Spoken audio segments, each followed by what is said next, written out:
یہ اسی حکم کا انفاق کا جو مضمون شروع ہوا تھا اور اس انفاق کے اندر جو تصریحات ہوئی تھی، بہت ساری چیزیں مال کے خرچ کرنے کے تعلق سے بات ہوئی تھی، تو اسی میں ایک مضمون آیا تھا سود کا. تو اس کے اوپر قرآن کریم کے انہوں نے احکامات بیان کیے. اب چونکہ یہ مضمون شروع سے چلتا ہوا آ رہا ہے کہ پھر لوگوں کے اوپر خرچ کیا جائے گا، کہ لوگوں کے اوپر خرچ کرنا چاہیے. لیکن خرچ کرنا حالانکہ ایک بہت بڑا عمل ہے اور اس کے اوپر اجر بھی بہت ہے اور فضیلتیں بھی اس کے اوپر بہت زیادہ ہیں، اس کے اثرات بھی بہت زیادہ ہیں. لیکن اس کے باوجود چونکہ یہ مال ہے اور ایسا ہو سکتا ہے کہ مال کی وجہ سے، لینے کی وجہ سے جس نے لیا ہے کہ وہ اس کے ذہن میں کوئی بددیانتی آ جائے اور پھر کوئی ایسی صورت پیش آ جائے کہ جس کی وجہ سے مال کے لین دین کے اوپر ایک مسئلہ ہو جائے. تو اس لیے یہ بات کہی گئی ہے کہ جب بھی تم مال لو یا جب بھی تم کسی سے کوئی معاملات کرو، لین دین کا، قرض دو اس کو اس کے اندر کیا اصول ضابطے ہیں. اصول ضابطے کے اندر دستاویز کے بارے میں ترغیب دی گئی کہ کچھ دستاویز ہے وہ لکھ لو. دستاویز یہ ہے کہ کچھ اپنے رجسٹرڈ وغیرہ تم بنا لو، رجسٹر، کہ جس سے اس کا اندازہ ہو جائے کہ کیا کہ تم نے کیا دیا ہے اور کب تم کو لینا. اور یہ ایک بہت بہترین طریقہ ہے جو قرآن نے دیا ہے، کیونکہ اس میں عام طور سے بددیانتی کا خطرہ ہوتا ہے مال کا، یا دینے والا ہی ایسا ہو سکتا ہے کہ وہ اپنی رقم زیادہ بتانے لگے، یہ لینے والا انکار کرنے لگے. تو دونوں کی حفاظت کے لیے دستاویز کا قرآن نے حکم دیا. بات شروع ہوئی ہے یا ایھا الذین آمنوا اذا تداینتم، ایمان والو جب تم دین دو، یعنی آپس میں تم عمل کرو. دین کے معنی قرض کیا آتے ہیں، یعنی جب تم قرض دو، بدین کوئی قرض، الی اجل مسمى کسی متعین مدت تک. تمہارا طریقہ ضابطہ وہ دیا تھا کہ صدقہ کرو ضرورت مندوں کو، لیکن مسئلہ یہ ہے کہ قرض اگر دینا ہے تو اس کے مضامین یہاں سے شروع ہو رہے ہیں. تو اس کو لکھ لو، فاکتبوہ، اس کو لکھ لو. وَلْيَكْتُبْ بَيْنَكُمْ كَاتِبٌ بِالْعَدْلِ، اور حکم یہ دیا ہے کہ لکھے تمہارے بیچ میں کوئی ایک ایسا عادل ہو، لکھنے والا عادل، منصف، انصاف کرنے والا، ایسا شخص لکھو جو کہ انصاف کرنے والا ہو. الی اجل مسمى، ایک متعینہ مدت تک، یعنی وہ ساری رجسٹر کے اندر، دستاویز کے اندر یہ ساری باتیں لکھو. الی اجل مسمى وَلْيَكْتُبْ بَيْنَكُمْ كَاتِبٌ بِالْعَدْلِ وَلَا يَأْبَ كَاتِبٌ أَن يَكْتُبَ كَمَا عَلَّمَهُ اللَّهُ. اب یہ بات کاتب کو، لکھنے والے کو یہ بات کہی جا رہی ہے کہ وہ انکار نہ کرے اس بات سے کہ وہ لکھے. یہاں پر یہ خیر کا کام ہے جو اس سے لیا جا رہا ہے، اس لیے اس کو چاہیے کہ وہ اس کو منع نہ کرے، لکھ دے وہ. وَلْيَكْتُبْ بَيْنَكُمْ كَاتِبٌ بِالْعَدْلِ وَلَا يَأْبَ كَاتِبٌ أَن يَكْتُبَ كَمَا عَلَّمَهُ اللَّهُ. جیسا کہ اللہ تعالیٰ نے اس کو سکھلایا ہے، اسی طریقے سے اس کو چاہیے کہ وہ بھی اپنے اوپر اللہ کا احسان مانتے ہوئے کسی کے کام آئے. كَمَا عَلَّمَهُ اللَّهُ فَلَا يَكْتُبْ فَلْيَكْتُبْ وَلْيُمْلِلِ الَّذِي عَلَيْهِ الْحَقُّ، بس چاہیے کہ وہ لکھے. وَلْيُمْلِلِ، یملل یہ املا سے بنا ہے، املا. اس کے اندر آخر کے اندر الف اور یا دونوں کے دونوں حذف ہیں. یہ عربی کے قاعدے کے مطابق طرفین کے لفظ ختم ہو جاتے ہیں، پہلے یا ختم ہوئی اور پھر الف ختم ہوئی، تو پھر یہ یملل ہو گیا. وَلْيُمْلِلْ، اور پس چاہیے کہ لکھے الذی علیہ الحق، اور چاہیے کہ املا کرائے وہ کہ جس کے اوپر حق ہو. حق کا مطلب یہ ہے کہ اس کام کو کون لکھلائے گا، اس کام کی دوبارہ بات آئی ہے، بس چاہیے کہ لکھے اور املا کرائے. املا وہی لکھنا، تحریر. تو اس کا جو ہے حق اس کے اوپر ڈالا ہے کہ علیہ الحق، جس کے اوپر فرض ہو، یعنی جو کہ مقروض ہے، اس کو چاہیے کہ وہ یہ سارے کام کرے، اس کو چاہیے کہ وہ سارے کام کرے، اس لیے کہ ضرورت اس کی ہے۔ پیسہ جس کے پاس تھا اس کی کوئی ضرورت نہیں تھی، اب ایک آدمی لینے کے لیے آیا ہے، تو لینے کے لیے آیا ہے تو اس کی وجہ سے خرچے وغیرہ جو بھی ہیں تو خرچے جو ہیں وہ اس کے ذمہ ہیں، یہ بات کہی ہے۔ وَلْيَتَّقِ اللَّهَ رَبَّهُ، اور چاہیے کہ وہ اللہ تعالیٰ سے ڈرے، چاہیے کہ وہ اللہ تعالیٰ سے ڈرے۔ وَلَا يَبْخَسْ مِنْهُ شَيْئًا، اور نہ کمی کرے اس میں سے کچھ بھی، اور نہ کمی کرے۔ بخس کے معنی آتے ہیں کمی کرنا، یعنی جو دیا ہے وہ لے لے اور جتنا دیا ہے اس کو لکھ دو، اس میں کمی نہ ہے، کم نہ لکھوائے، مطلب پورا انصاف کے ساتھ وہ لکھے۔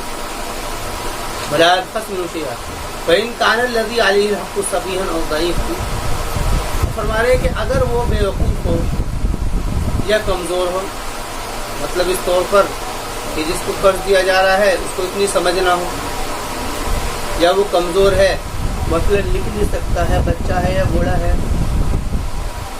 او ضعیفاً او لا یستطیع ان یملا، یہ بات کہ وہ طاقت نہ رکھے اس بات کی کہ وہ املا کرائے یعنی لکھوائے، اسی وجہ سے ولیملل ولیہ، تو فرما رہے پر چاہیے کہ اس کے ولی یعنی جو مقروض ہے، اس کے جو ساتھ میں اس کے باپ دادا ہیں، یعنی جو اس کے ولی ہیں جو اس کے ساتھ رہتے ہیں، وہ اس کام کو کریں۔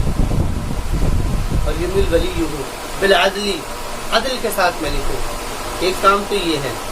دیکھیے اس کے اندر بہت ترغیب آئی ہے قرآن کے اندر کہ اس کو لکھو، اور چاہیے کہ وہ مقروض لکھے، اور اگر مقروض نہ لکھ سکتا ہو تو 3 مرتبہ لکھنے کا مسئلہ آیا الگ الگ مقروض۔ یہ اس طرف اشارہ ہے کیونکہ یہ ایک بہت ہی مسئلہ ہے کہ اگر یہ کام نہیں ہو پاتا ہے تو بڑی دقت پریشانیاں ہو جاتی ہیں پھر بعد میں، اس لیے اس کو لکھو۔ ایک بات تو یہ کہی گئی۔ دوسری بات کہیے وَاسْتَشْهِدُوا شَهِيدَيْنِ مِن رِجَالِكُمْ، اور گواہ ہو جائیں شہیدین 2 گواہ من رجالکم، تم میں سے مردوں میں سے، یعنی گواہ، ایک کام تو لکھنے کا ہو اور دوسرا کام گواہ، یعنی گواہ بھی ہو تو وَاسْتَشْهِدُوا شَهِيدَيْنِ مِن رِجَالِكُمْ فَإِن لَّمْ يَكُونَا رَجُلَيْنِ، فرمارے کہ اگر 2 آدمی نہ ہو سکتے ہوں، اگر ایسا ہو کہ 2 آدمی نہ ہو سکتے ہوں، آدمی نہ ہو، ایک آدمی ہو اور 2 عورتیں ہوں، وَاسْتَشْهِدُوا شَهِيدَيْنِ مِن رِجَالِكُمْ فَإِن لَّمْ يَكُونَا رَجُلَيْنِ فَرَجُلٌ وَامْرَأَتَانِ، تو ایک آدمی اور 2 عورتیں، ممن ترضون من الشہداء، اور اس میں یہ شرط لگا دی ہے جس میں سے تم راضی ہو گواہوں میں سے۔ ایسا ہوتا ہے نا کہ بھئی کوئی کسی کے خلاف گواہی دے دے گا، تو جو دونوں جس گواہ کے اوپر متفق ہو جائے کہ یہ ایماندار نیک آدمی ہیں دونوں، یہ دونوں گواہی دیں گے اس بات کی کہ اگر کل کو میں مکرتا ہوں پیسے دینے سے یا تو اپنا مطالبہ زائد کا کرتا ہے، تو ایک تو تحریر سامنے ہوگی یہ لکھی بھی ہے، اور دوسرے یہ گواہ ہوں گے، تو یہ بول دیں گے اس بات۔ ممن ترضون من الشہداء ان تضل احداہما، یہ کیوں ہے ان تضل احداہما، یہ کہ اگر گمراہ ہو جائے ان میں سے ایک، فتذکر احداہما الاخری، تو یاد دلا دے، یہ تذکرہ، یہ تذکرہ بھی ہے تذکرہ بھی ہے، تخفیف اور تشدید کے ساتھ دونوں قرأتیں ہیں، ان میں سے ایک دوسری کو، یعنی 2 عورتوں کو اس لیے کہا گیا ہے کہ عام طور سے عورتوں کی ذمہ داریاں دوسرے کام ہیں، ان کے یہاں پہ یہ ان ساری چیزوں سے ان کو بچایا ہے، ان ساری چیزوں سے بچیں، یا پھر اس کی وجہ سے ان کے اندر سمجھ کا بھی مسئلہ ہوتا ہے کہ کوئی بات دھیان میں نہ رہے، بھول جائیں، اس لیے بات یہ کہی گئی ہے کہ 2 عورتیں ہوں کہ اگر ایک بھول جاتی ہے تو دوسری اس کو یاد دلا دے گی،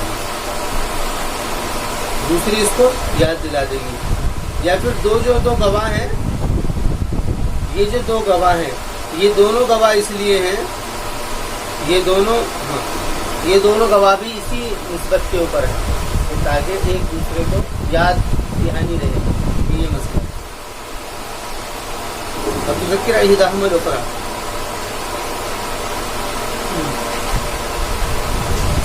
ولا یأبی الشہداء اذا ما دعوا، اور نہ انکار کرے گواہ جبکہ ان کو بلایا جائے، دعوا یعنی وہ بھی انکار نہ کرے، جیسے کہ لکھنے والے کو چاہیے کہ وہ بھی لکھ دے، ایسے ہی گواہ کو چاہیے کہ وہ بھی آ جائے۔